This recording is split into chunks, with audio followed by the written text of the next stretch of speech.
Guilt and shame are such a familiar experience for so many of us.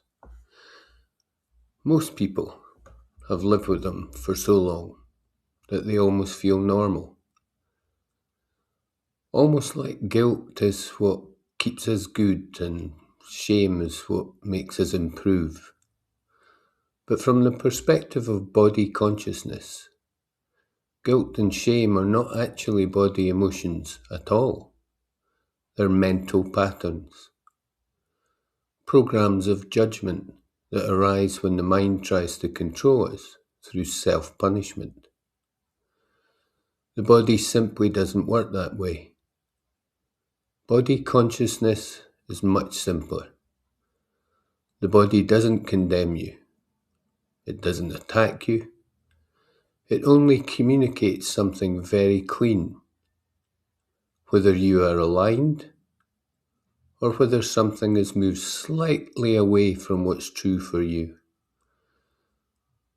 Not with judgment, just with information. And this is such an important distinction because guilt and shame don't actually heal anything. They contract the nervous system. They lock energy in place. And for anyone dealing with fatigue, anxiety, chronic pain, shame is exhausting. So what if guilt and shame are not signals from the body, but just signals that the mind has taken over? A simple example is people-pleasing, otherwise known as please disease. You say yes to something, but inside something tightens. The body registers immediately that that wasn't quite true. Not as a criticism, just as a signal. And then later the mind comes in with its stories. Why did I do that? I should have known better. What's wrong with me? And suddenly, you're no longer in simple awareness. You're in shame. So I want to offer you a metaphor here, one that captures the difference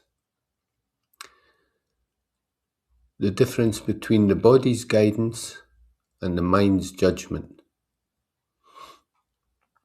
Imagine you're walking through an unfamiliar land with a small compass.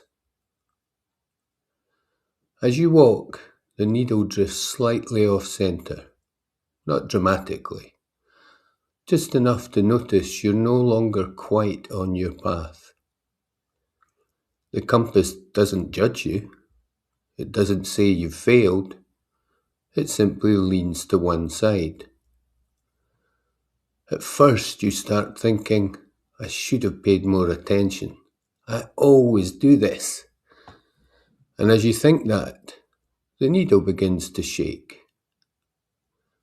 So you stop analysing the compass and you just hold it still. The needle settles. You gently adjust your direction and you keep walking. Nothing needed fixing. Nothing needed punishing. The compass didn't need you to be better. It only needed to be noticed. And this is the heart of it. The way out of this is not self-improvement. It's awareness. It's pausing. It's coming back into the body. Because the body doesn't need punishment to correct course. Awareness is enough. A compass doesn't need you to feel guilty. It only needs you to notice. And when you notice, the correction happens naturally. So if guilt or shame arises, you might gently ask, is this really my body speaking? Or is this my mind judging? Can I feel the simple signal underneath without the story? Can I let awareness complete this moment instead of turning it into self-attack? This isn't about becoming perfect. It's about returning to truth. Because your body has never been against you. It has always been quietly guiding you home. No shame, no guilt, just direction, just presence, just walking on. Thank you.